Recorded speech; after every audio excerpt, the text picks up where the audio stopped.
Hello. Thank you for tuning into my YouTube channel. For those of you who are here for the first time, my name is Catherine and I tell true stories. And thank you to the new subscribers. My today's story is about how the people in Western Kenya, the evil people who are living in the Western Kenya, and by this I don't mean people in the Western part of Kenya are evil, but the evil ones who are everywhere anyway, but the evil ones who come from the Western part of Kenya, how they poison each other. There are modes of poisoning each other. There is this bird called the secretary bird. It is a large kind of terrestrial bird of prey, meaning that it operates on land. It walks like flamingos, for example. It has long legs, which I think made it get the title of the secretary bird because maybe secretaries like wearing high heels, and so they look very tall. And that's how I think it acquired its name, the secretary bird. It has a crest of feathers on its head and a crest of feathers besides its beak as well, on its face. It feeds on small mammals, insects, and reptiles, and it attacks them by stepping on them if it's a reptile, and then with its powerful beak, it gives its last blow. That's how it attacks. It attacks its enemies. Now let's come to how it attacks the snake. With its feathers, it spreads its wings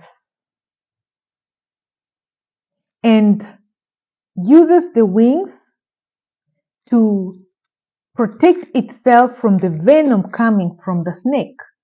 It stands on its 1.4 meters tail and spreads its wings and attacks the snake, of course, with its powerful beak.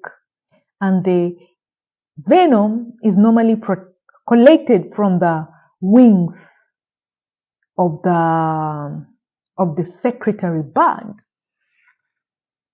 And so, should a Teso is a tribe in Kenya, comes from the western part of Kenya normally, and part of them in Uganda, but most of them are from Uganda. So in case this tribe, the evil ones from this tribe, are around when this bird is fighting with the snake,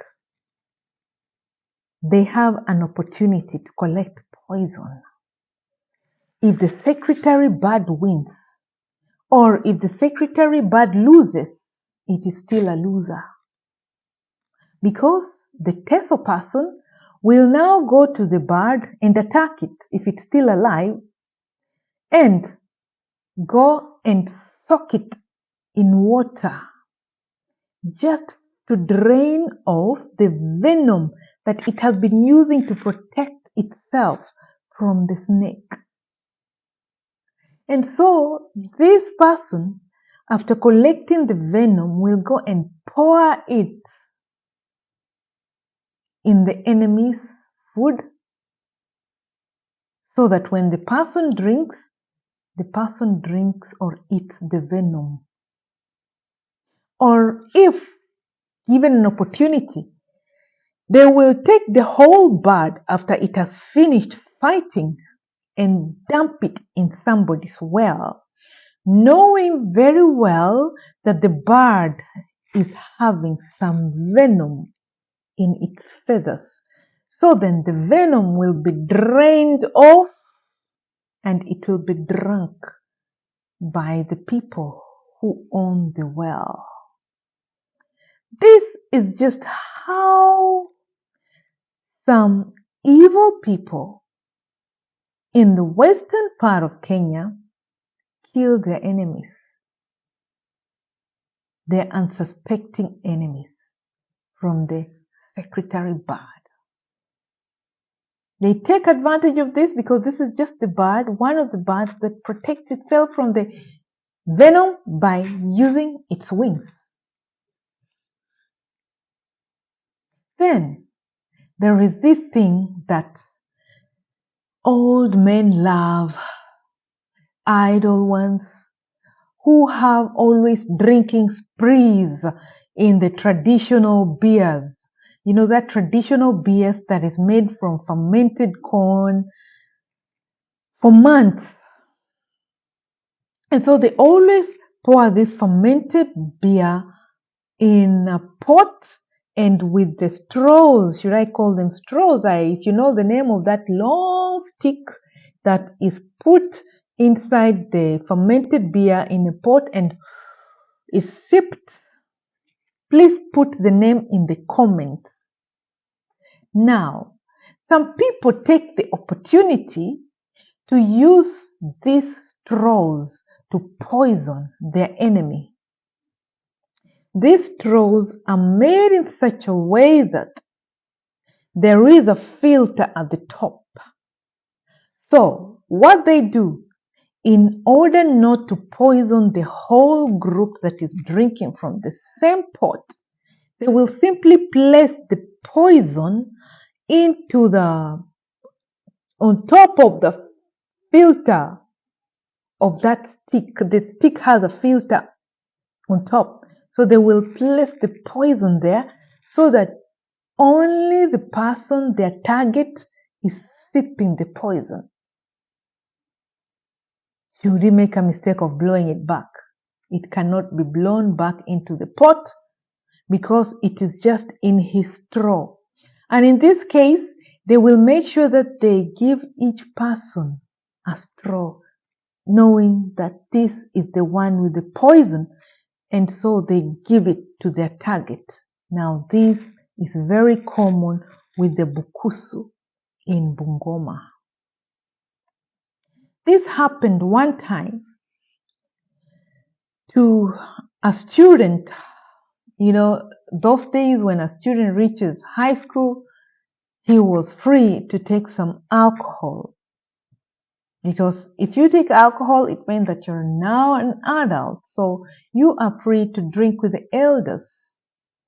And his father called him, "Hey, join us here. Come and take a sip."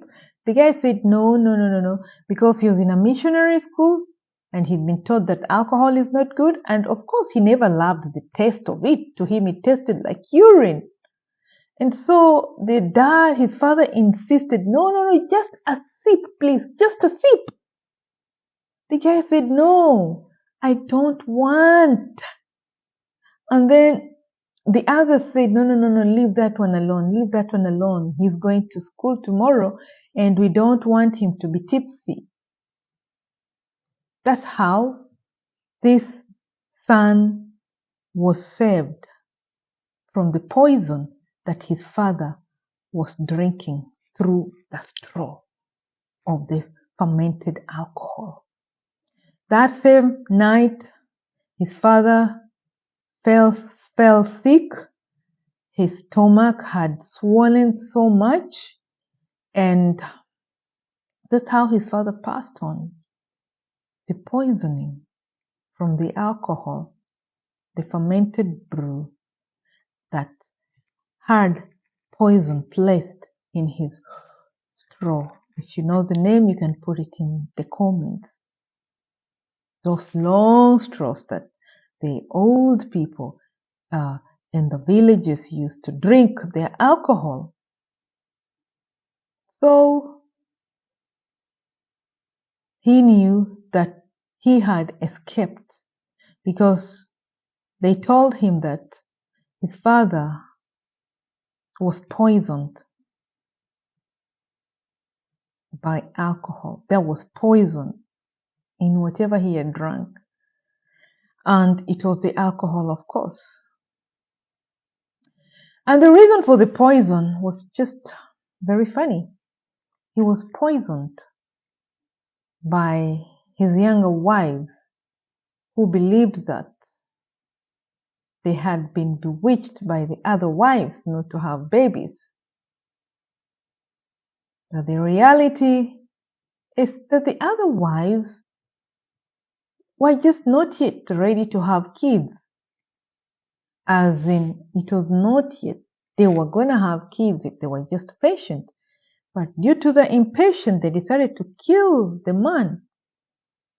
Because they were like, if they were not going to have babies, then he was going to throw them out. And if they can't get him, no one else is going to get him. And so the only way to get rid of him was through the poisoning of the alcohol, because they knew that he really loves to take alcohol. So if you like my content, like, share, and subscribe. This is a disclaimer. Not all the people from the western part of Kenya poison each other, but this is the most technique that is used by these tribes in the western part of Kenya. Ciao.